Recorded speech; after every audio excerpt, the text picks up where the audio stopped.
Hello, bonsai fans, and welcome to the Bonsai Wire podcast. I'm Michael Hagedorn, and today I'm joined with Patch Clark. We're going to be talking about my recent trip to Japan, the Kokufu show, our trip to Obuse, and visiting Mr. Suzuki, and a few personal tidbits. I hope you enjoy it. Cheers. Before we even get to Kokufu, I do have one question. Uh-oh. What goes through your head while you're abroad? You put so much trust in your apprentices. I feel like it might be hard to let go. I mean, you've got a lot invested here. Wow. All right, now I really am on the spot here. Given who the interviewer is, I have to be careful. No, this is a test.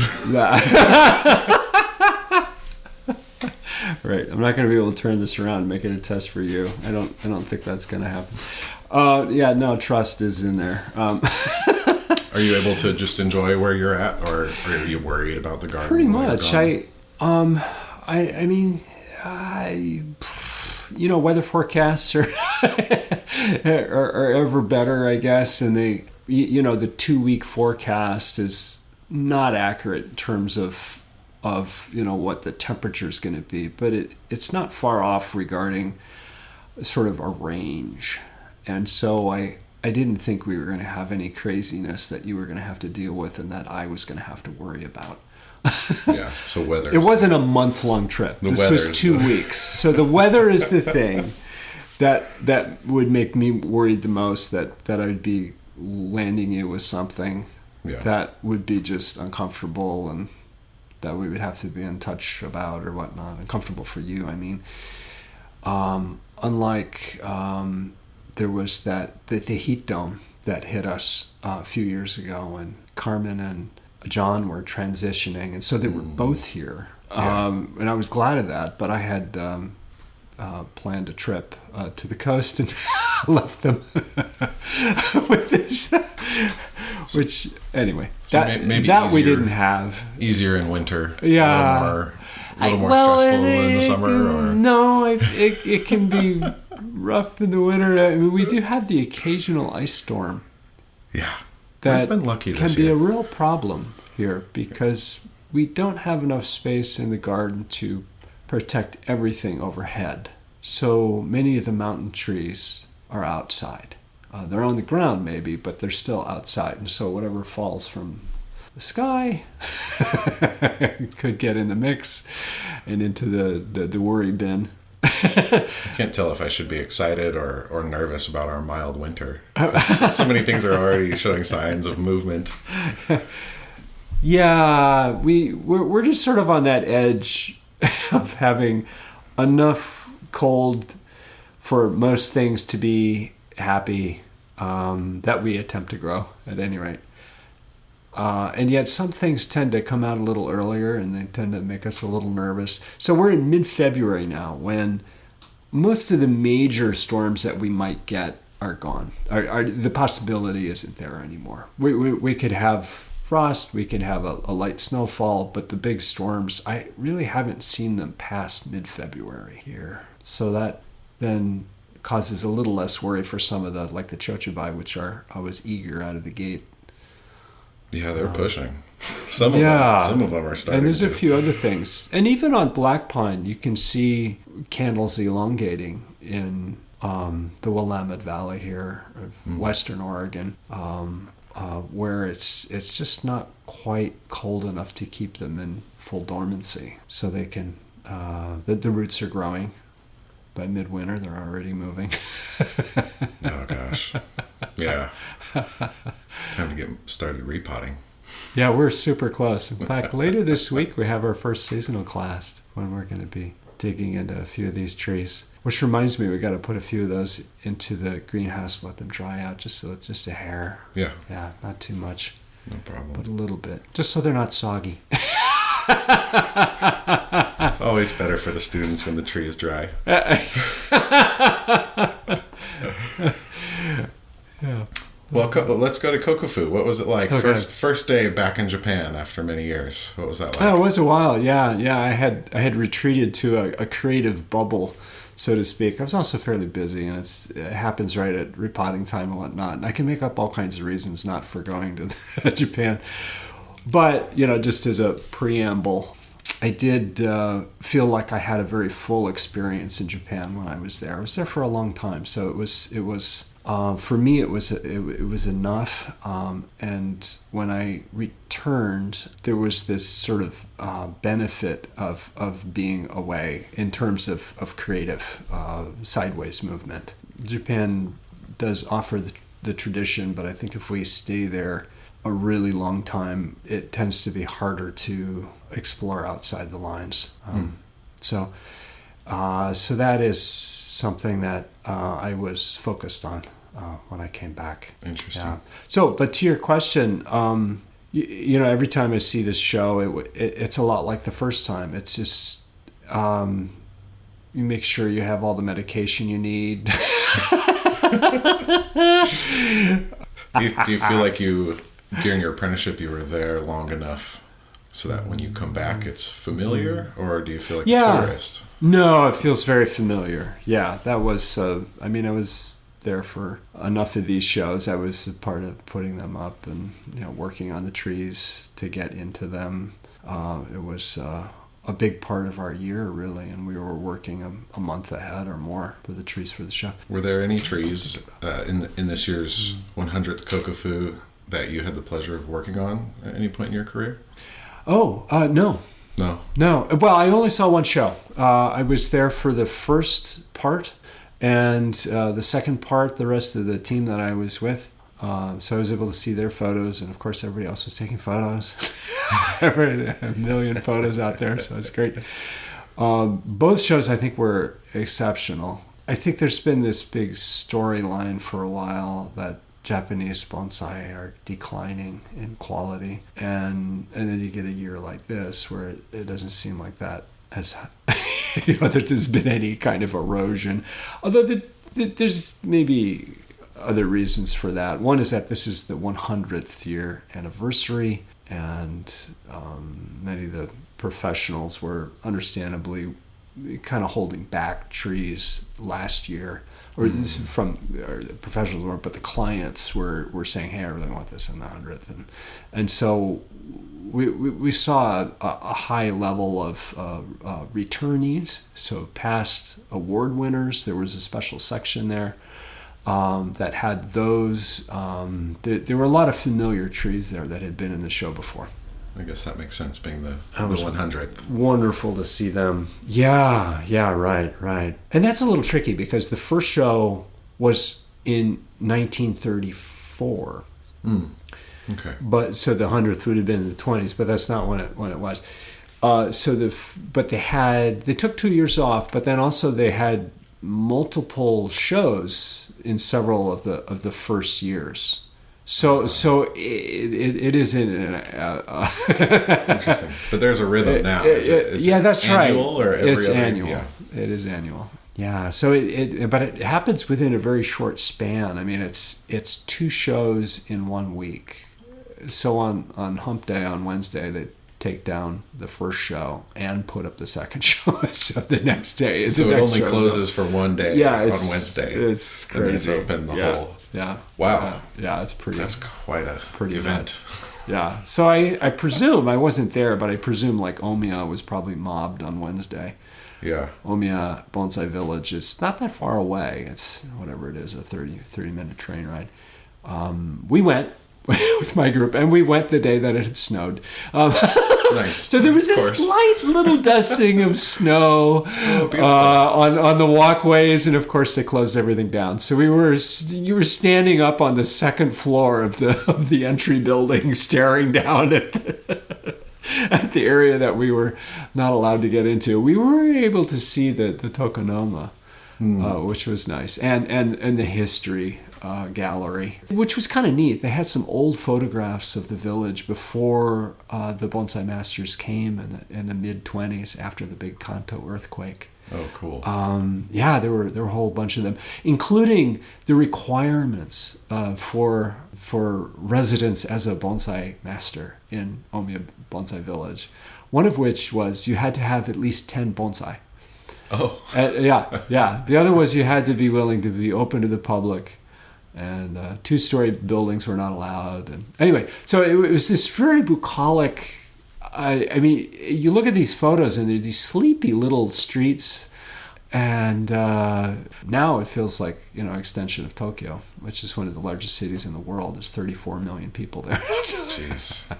But speaking of quiet, I was spending some time with Evan Kortz, who is the lead gardener at the Portland Japanese Garden. And one of the things he commented on, having lived for many years in New York City, was how quiet Tokyo was. That's amazing. It is kind of amazing. I mean, in most places in New York City, you kind of have to yell at the person next to you to be heard. And yet, I was talking with another friend who had spent some time in Japan. And he said, comparatively, the density of Tokyo versus the density of New York City. New York City is like, rural. And Tokyo is literally the concrete jungle. And yet you go there and it's quiet. That's amazing. It's and a lot of this is just orientation. They have a very different sense of their neighbors, I think. And when they do construction projects, they have insulation around the project. So if there's a jackhammer going on in there, you barely hear it. Oh, that's nice. I mean, it's crazy. That's and great. Before they start a project, they'll knock on the doors of the residents, and apologize for what they're about to do. It's just a different orientation. So it lands you with a city where you can walk down the street and talk in a normal tone of voice. Wow. Yeah, and then the rural areas. So my group also went to Obuse because the former apprentices that I had with my group had never seen where I had studied. And you go out into those areas, into the grape fields and the chestnut orchards and whatnot, and it is literally silent. There's nobody out there at all. How was it visiting the garden? Yeah. That was the first time in quite a while. Yeah. So Mr. Suzuki's garden where I studied has changed a lot. So when I studied there, it was beautiful. It was an amazing place, even in the wintertime when everything is in the greenhouses. When I studied there was a place called the Taikon Bonsai Museum, which was part of this complex, and I wrote about this in Post-Dated. Mm-hmm. Schooling of an Irreverent Bonsai Monk. This is my memoir about my apprenticeship. And this bonsai museum was curated by Mr. Suzuki, but it was also a hotel, and it was a restaurant, and it was a museum. So it had a whole bunch of things. Jeez. That's a long story. I didn't get into that in the book, but it was taken over by the Yakuza, and it was...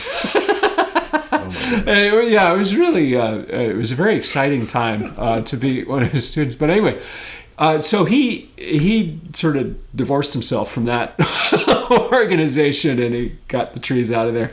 But then he created his own thing, where adjacent to where I studied. So there was a studio, and there were 3 greenhouses, and that was the entire space. And now he has this whole other space, which is like another acre. He bought a grape field. Table grapes are grown there, and he bought the one adjacent to the studio complex and built this whole thing. There's a tea house there to welcome guests, and a whole new beautiful entryway, and a display area, outdoor display area for bonsai, and then a really large greenhouse where his major trees, most of them are award winners. You can, from one to the next, you can find trees that have won Kokufu prizes and Prime Minister awards, and it's just it's dizzying. It is literally dizzying. And then there's the 2 pot rooms. There's one of unglazed pots, and then there's a pot room of glazed pots, and your eyes can just sort of begin to whirl a little bit. I bet. With all that. But it's not where I studied. I can tell this to everybody. It's not where I studied. We had snow drifts in the studio. There were, where the rat holes were. It was all refinished, and yeah. Anyway. Were there any certain trees you really wanted to visit when you got there? Any sort of... Oh, Taikon, nostalgia? Definitely. Yeah. Taikon has needle juniper that won him his first Prime Minister's award, and that was, I think it was the last tree I worked on when I left my apprenticeship, which took me about 3.5 days to finish trimming this tree. Oh, jeez, yeah. It's really a memorable tree. But yeah, there were a lot of them that I recognized, and then a whole swath of new trees, of course. Cool. Most of them he owns himself, which is a bit unusual for bonsai professionals. There's a lot of professionals who make a pretty good chunk of their living boarding trees of their clients. Did you get to meet the new apprentices? I did, yeah. He has 3 at the moment. His senior apprentice is Sarah, who is from Spain. And then there's a fella from Korea. And then there is another fella from China. And then his eldest son kind of runs the place now. And then his third child, another son, apprenticed with him actually. Oh, cool. And is finished. So they're both working there. So I think, Suzuki is very, very busy now creating these museums and other places and whatnot. And I think his eldest son does, Hiro, kind of runs much of the place. But there's a lot of labor there now that wasn't there when I was there. For half of my apprenticeship, it was just Tachi and I, my senpai and I. And it was busy. Not that it isn't now, because there are more trees there now. Did you get to visit with Mr. Suzuki at all? Yeah. We the first day of the Green Club. So the Green Club, the Baiten, is the sales area of the Kokufu show. It's on the other end of Ueno Park, Natural Park. The first day that was open, I went there with my group and I introduced everybody and told them what my former apprentices were doing now, and Suzuki was very complimentary of what they were doing, and it was fun. It was a really nice reunion. Of course, we gave lots of gifts to him, and then Evan was there and Mizaki. So there was John Eads, former apprentice John Eads, former apprentice Carmen Leskoviansky, and then Evan Quartz, who's the lead gardener at the Japanese garden, and then a seasonal employee at the Japanese garden, Masaki Shimada. The photo of all of you is lovely. I really like that photo. It's like, I think this is something I could see really clubs referencing in the future. Like, this is, this funny. person, and here's anher iconic You can't see name. me, but you can see all the other people there. You can see it. It was a great photo. It was funny, nice. but that was kind of fun. So the poster there, I think I put that on Instagram. That Suzuki and Carmen are holding. Suzuki made for this event, and it was actually kind of funny. He was rolling one up, and he even had a rubber band on it, and he was going to give it to me. And he said, "No, wait a minute, you're going to be in Obuse." And then he said, "Oh no, we'll wait for that." And then he took it back. Which is something you never do in Japan. It was hilarious. So anyway, but as why do you think that is? Is this a level of comfort? Definitely. Familial he's comfort? at a level that it doesn't matter what. He can do all kinds of things that are very improper. Do you think your guys' relationship has and level changed at of all? prop? Yeah, I'm sorry. The relationship, absolutely. I mean, your teacher in Japan, your oyakata. I mean, the word is has the root of the word is parent. So yeah, there is a family kind of so he kind of treats me like a son, something like that.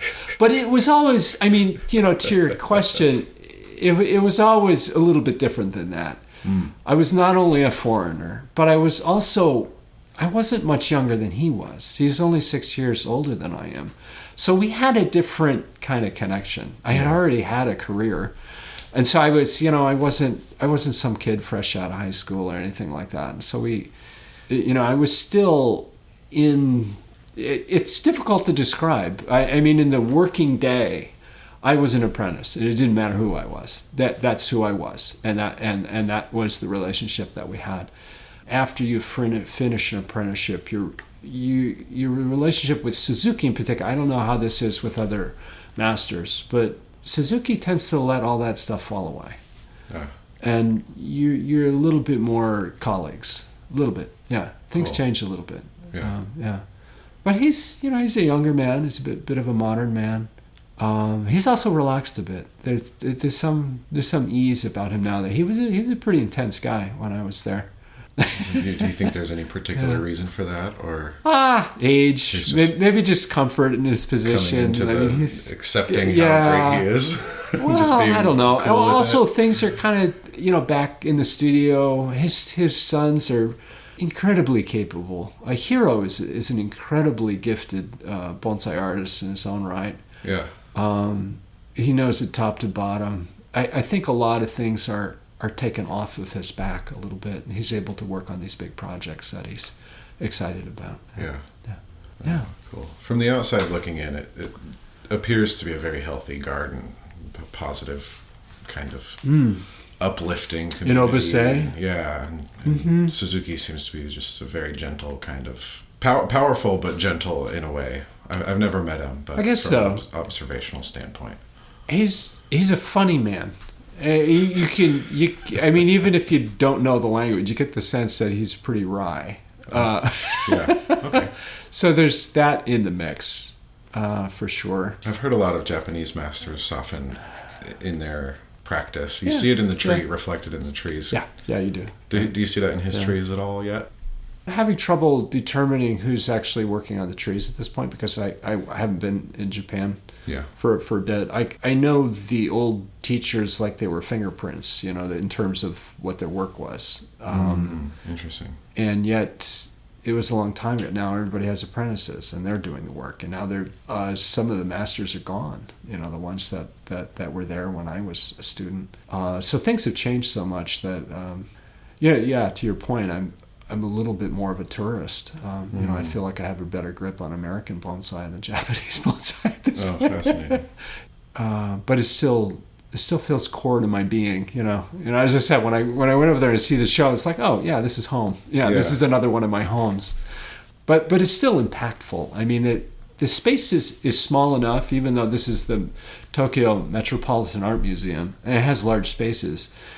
The trees are kind of packed in there. There's not a lot of room between the tables where the trees are. And so if you step back to take a photo, you're still pretty close to the darn tree. And these are huge. Yeah. They're these massive. I mean, they just carry a lot of visual weight in terms of the foliage mass, if not the trunk. And then the size of the pots. I mean, they're almost all two-person trees, and many of them are multiple-person trees. Yeah. And because they have that sort of visual mass that is about the same, maybe not actual weight, but visual weight of a person, you relate to them differently. I mean, this is a sculptural reality that if you're making miniatures, little tiny figurines or something like that, you relate to that very, very differently. Like pop bonsai. You relate to that or mame very differently from large-scale bonsai. Yeah. It hits you differently. It's just a fact. It's not better or worse. It's just your body orients differently. Yeah. And you feel it emotionally. Some people are exhausted after going through the Kokufu show. Yeah. Interesting. And some people just prefer the medium displays and the shohin displays, I think, because it's a little bit more relaxing. Yeah. Oh, that's interesting. I feel the opposite in what I've experienced so far. When I see the small trees, I have to really narrow in and kind of focus harder, and when I see the bigger trees, I get to relax, and it's at a scale that's that's a great perspective, closer to my body. Oftentimes with a big tree, the first thing I do is burst into laughter. I don't know why. Trees just make me crack up. It could be a funny branch or something. I love that. Thanks for sharing that. That's cool. Well, I'm glad we have a few large trees here, and only a few of them are larger than you. Yeah, I can move most of them. Most of them, yeah. We still have a few that need the poles. Yeah, we get on the ladders. Yeah, and the ladders. Yeah, to work on the tops. We don't have too many of those, but we have a few. Well, was there anything in the show this year that really caused you to pause?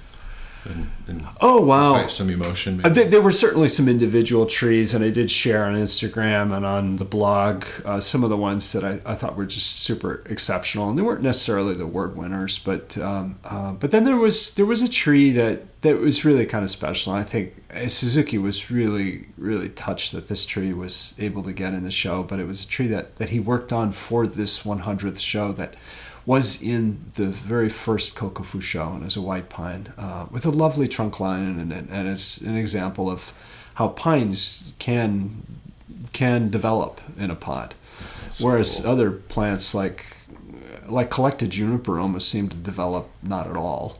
Yeah. And you can clearly identify a tree 100 years ago. It looks like the same tree. The trunk line is the same. Yeah. Pines, maples, to some degree spruce, but even spruce don't develop an awful lot in a pot. But deciduous trees can't even recognize them. Yeah. It can change so much over 100 years. That's pretty cool. But anyway, this was a really special tree. It wasn't part of the clan history, so Hamano didn't work on this tree. As far as Suzuki, I asked him about that, and he said it came from a different source. But it was really neat to see those trees there. There were a whole bunch of award winners in that one area, or trees that had been in the show before, including a really old. I love it when they're just like 3 really old Juneberry or serviceberry that occasionally show up in the show. One of them, I think, won a Kokufu prize, and one was in this show. It was really exciting to see it again. You just don't see that plant very often. It's kind of neat. I grew up with that tree in upstate New York. A different species, but it was the same genus, and a beautiful little understory tree. Yeah, there's not many here in bonsai, at least. No, and we have one here in Oregon. We have a native, but I've never seen it played around with for bonsai. A little multiple trunk understory plant. Yeah, Japan, always pushes and pulls at me. It's it's both attractive and something that gives you pause. Yeah. It's entirely different from home. This is not necessarily directly related, but I'm curious how big shows like Kokufu impact their surroundings. Like when that's happening in Japan, are people just walking by like, oh, there's a concert at this hall, the way we do in Portland? Because from here, it's like Kokufu is the only thing happening in the world right now. It's like, oh my gosh, everyone's at Kokufu. Or is it just another thing going on in the city? Well, I talked with many Japanese who asked me what I was doing there, and I said, well, there's a really big bonsai show in Japan, and they were surprised. They didn't know that was happening. So yeah, it's probably happening in a bubble of some sort. That makes sense. And some of those people I was talking with, of course, long way away. I went to Okinawa first. I've never been to Okinawa, so I did that for a little bit of just a private R&R week before meeting up with the team there in Tokyo, and there they had no idea there was a big show. Oh, interesting. Going on a week That's later. so funny because when you're really into bonsai, it's like this is the whole thing. This is everything right now. Right. But Okinawa was quite a trip. I was very curious about the Rikyu culture, which existed for hundreds of years there. This is a trading culture. They were fishermen for the most part, but I think they were also trading some shells and things like that, some of which I think were sort of valuable objects, maybe even sources of money. But the original people, I believe they maybe come from Southeast Asia somewhere, Indonesia, and they traded with, I think, Taiwan and China and Japan. They're almost equidistant from all those places. Okinawa is really...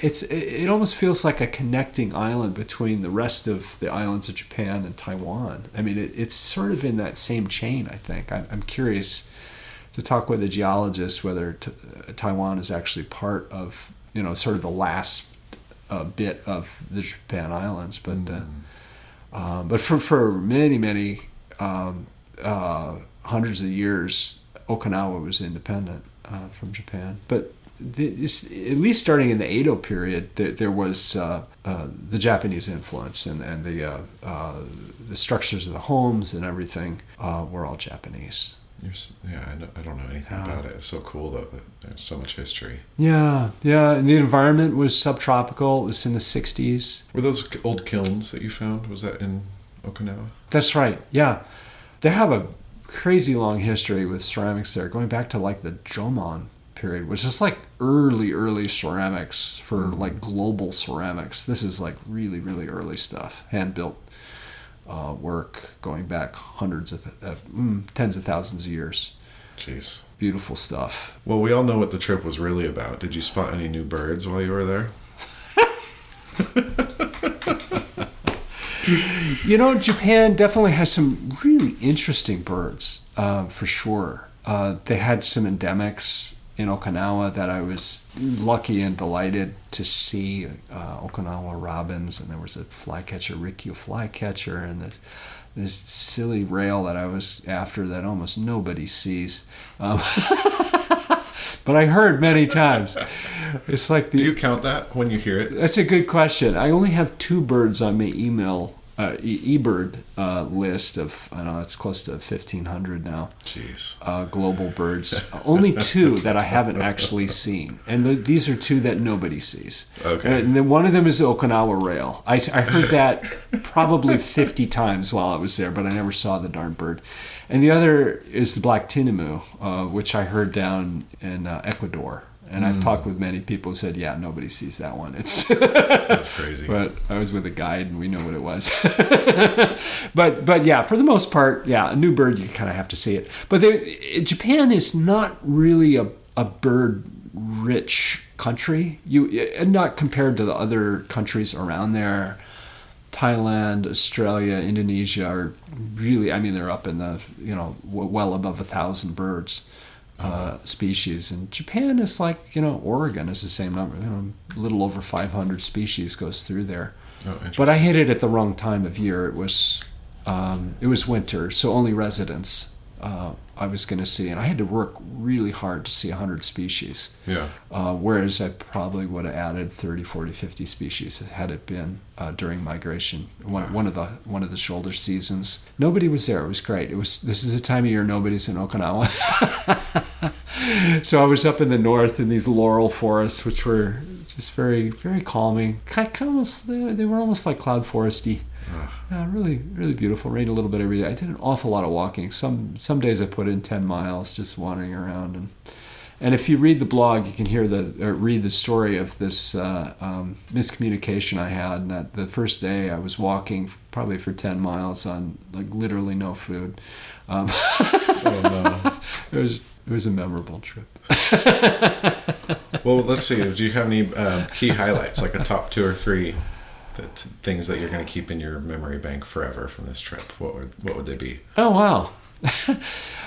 Sharing, both introducing John and Carmen in particular, but also Evan and Misaki to Mr. Suzuki. Well, Misaki had actually met him before, but also sharing with them where I studied. Yeah, that was. I just really enjoyed that. That's pretty cool. It was fun to see the reactions to it, and that'll keep with me. And then just a personal thing. I use fountain pens every day. I journal, and I just like to make it fun. So I play with fountain pens. And Japan makes some of the best fountain pens in the world. And I've wanted a Sailor for a long time, and so I thought it'd be fun to get one there. Nice. And so I bought pen that was sort of designed to, or the color looks like matcha to me. It was designed to look that way. Sailor's very clever with this, and it had like an end cap on it that was like this very light green, so it kind of had some light speckles in it or shimmers or whatnot, and it looked like the top, when you froth up the matcha, and it kind of looked like the froth on top, and I was like, oh, Sailor, you clever folk. That's so funny. So anyway, it's just delightful. It's a beautiful writer, but the thing in Japan, if you do go to Japan, I recommend everybody buy something special, because the experience of doing that in Japan is unlike any other place. that there is a form that the seller goes through, even how they accept the money, and then how they present this piece to you, what they say. All of it is very formulaic, but it is so wonderful. It's such an amazing experience, and you'll remember it forever. Yeah. So if you go to Japan, buy something that moves you, and the experience of buying it will be even greater. That's a good idea. I've heard there's a thing called Japan quality too. My brother just came back and he said he was having trouble finding maker's marks and brands, and it's because everyone was saying that things are just Japan quality. I was like, oh, well, that's an interesting point of pride. There weren't a ton of brands on everything. I mean, of course, there's branding. It's just like every system has branding. But he was like having to go out of his way to find who was making what products he was buying. Oh, wow. Well, I've got one last stumper question for you. We'll leave people with. After being back in Japan and around the trees and at the Kokufu, was there anything that inspires you for the future of your own practice? Oh, wow. Well, partly to go back to Japan. I want to do this a little more frequently than I have been, returning to Japan. But in terms of my own practice, I think that Japan has an incredibly wonderful thing going, that they're doing really, really well. And I think we've got the beginning of that here as well. And in all our individual yards, we're doing something a little bit different. I think I've said before, and I'll say it again, I think Japan collectively has a single artist statement. And I think that makes what we're doing a little bit different, because I think the creativity here, I think we all have kind of our own artist statements. And so I don't see this unity except for maybe that. Maybe that is a unifying feature. Yeah. is that we find that to be a precious thing. So that just encourages me to continue what I'm doing, actually. Cool. Yeah, I don't feel any kind of gravity in terms of pulling me away from what I'm doing. Having visited Japan, it just inspires me to continue. Nice. Well, I'm excited for some of the projects to come. I think it's going to be a fun year for us. Yeah, we got a couple coming up this spring, and then some designing stuff later in the year too. So looking forward to it as well. Cool. Well, I would ask if you have any questions for me, but I've just been pruning hemlocks, so this is really nothing new over here. Yeah, they always seem to be the last things we get to. The other things are a little more timely. It's amazing. I'm realizing the like 1 foot tall hemlock with a ton of refinement takes just as long as the 6 foot tall forest. That hardly has any refinement. The same level of refinement. It's like, oh my gosh, why is this one taking me 2.5 days and this one's taking me 2.5 days? It doesn't feel right, but then you get really excited when you work through the big forest quickly. You're like, oh, hey, I did something. Scale has its benefits. Yeah, well, this is an exciting year. I'm looking forward to what we have coming. Yeah, I am too. And this is your second year, so you're supposed to know what you're doing now. Second year, yeah. I understand the rhythm now. All right, good. Yep. Yeah, that's a better way to put it. That was the goal for the first year, just to try and wrap my head around the rhythm. Get the calendar in place. Yep. Right. My first year goal was understand the calendar and don't let the quality slip. And I feel pretty confident saying we've done that. Now this year I'm working on my speed, ramping up the speed. Okay. So we'll see. We'll work on some refinement too of technique. Great. Thanks, Patch. Yeah, thank you.